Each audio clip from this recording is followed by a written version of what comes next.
Hi, I'm Steve Sample with Bama Talk. Don't miss a single episode of Bama Talk Show, available now on iTunes, Stitcher, or your favorite podcast app, and on the web at bigbrainsmedia.com. This is the afternoon edition of the Weather Xtreme video. This is for Tuesday, May 28th. I'm James Spann. Alabama's weather stays quiet in the short term, although some of the models are trying to show a little better chance of storms maybe as early as Thursday now, so some uncertainty creeping in. Let's go in there and take a look. We'll start with some of the Skycam shots around the network today. No rain around. The sky partly to mostly sunny. That's the Cheahaw Skycam, Alabama's highest mountain at Cheahaw State Park. Temperatures there are only in the 70s because of the elevation. They're at 2,400 feet. That's the Gadsden Skycam.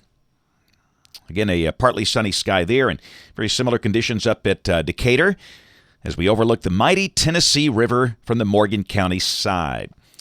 Main storm track running well to the north and west of us, and we note a little tropical mischief in the northwestern Caribbean. Models keep hinting at something going on down there in the next 10 days or so. We'll keep an eye on that. Hurricane season kicks off this weekend, for the Gulf and the Atlantic.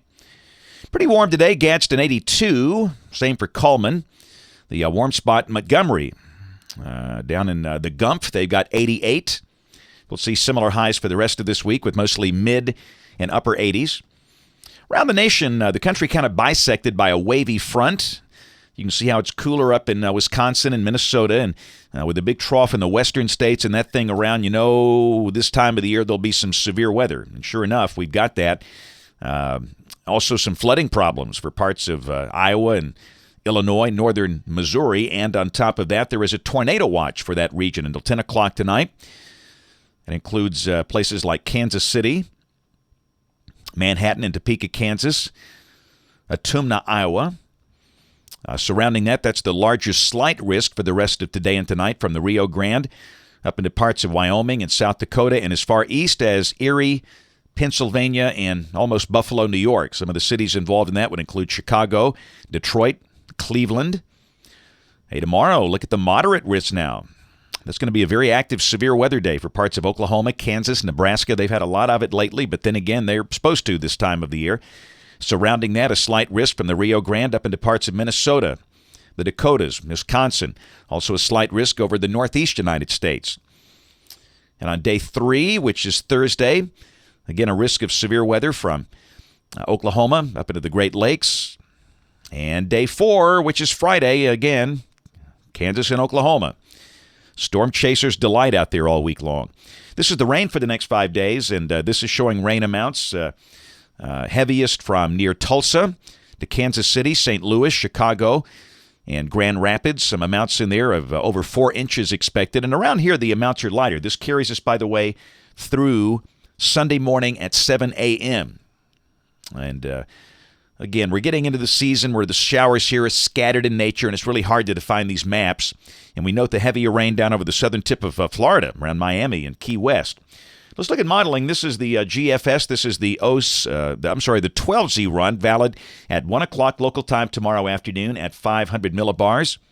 Got ridging here across the deep south, big trough in the west that's going negative tilt, and down below that, that's a nasty-looking severe weather setup out there. 992 millibar low on the Kansas-Colorado border. Very strong winds at the surface and aloft over that risk area. Oklahoma and Kansas up into Nebraska. And you can see why there's concern of tornadoes and large hail out there. But around here, we think the day will just be warm and dry. But like today, highs 86 to 89.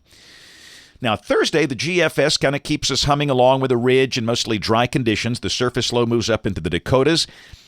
But we note the NAM wants to sing a different song. It brings in some thunderstorms Thursday. And we're not going to buy into this completely. We'll just kind of watch the OZ runs this evening. We might mention a slight chance of a shower, but if this trend obviously continues, we'll need to bring in the chance of scattered showers and storms, just something to consider. Friday, again, the GFS looks pretty dry.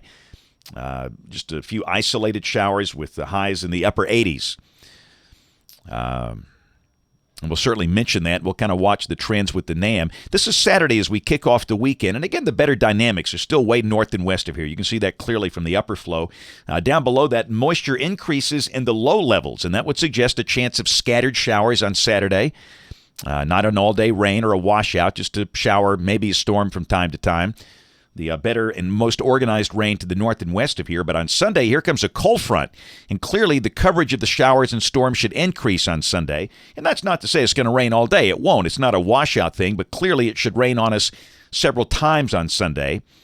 And then Monday, the GFS all of a sudden is faster. It wants to end the showers pretty early in the day Monday with drier air coming in. And this is, early June, and cold fronts can come through in June. They can come through any time of the year. It's just harder in the summer as they typically outrun the upper support. But we're going to keep the chance of showers in Monday. But if this trend keeps up, we might be able to go with a drier forecast, especially for the midday and afternoon hours.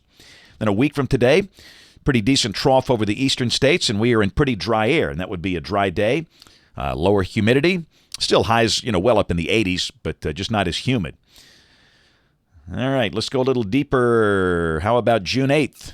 Saturday, June 8th. 1,007 millibar low in the eastern Gulf. And also some pretty good moisture pooled up in through here. This is looks a bit more showery for us, but if by chance something tropical forms in that region, we would be on the drier side of the tropical system. Heavier rain over the Florida Peninsula on June 10th. That thing ramps up to near the Tidewater around Virginia Beach and moving rapidly northeast, and we would be dry if this is right. And again, it's way too early to worry about it if you got a beach trip or a cruise or something planned down there. Just be aware of the idea of something happening. These early season systems typically don't become hurricanes. They're just big rainmakers. But we'll keep an eye on that. This is the end of the forecast on June 13th. And again, there's kind of evidence of lower pressure around Pensacola. So we'll just kind of see if any early season mischief takes place down there. That's it for the Weather Xtreme video today. We'll have notes on the blog. Next video here by 7 o'clock tomorrow morning. And if you can, watch ABC 3340 News this evening on the live stream or the television side at 4, 5, 6, and 10. Thanks for watching. Have a great evening, and God bless. Be sure to catch the next episode of Just Talking It Up on iTunes, Stitcher, your favorite podcast app, or on the web at bigbrainsmedia.com. Hey, you forgot our names. No. You did. You forgot our names. Don't be silly. I'm Janet, your Crash, see? She's just like a goose. She wakes up in a new world every day.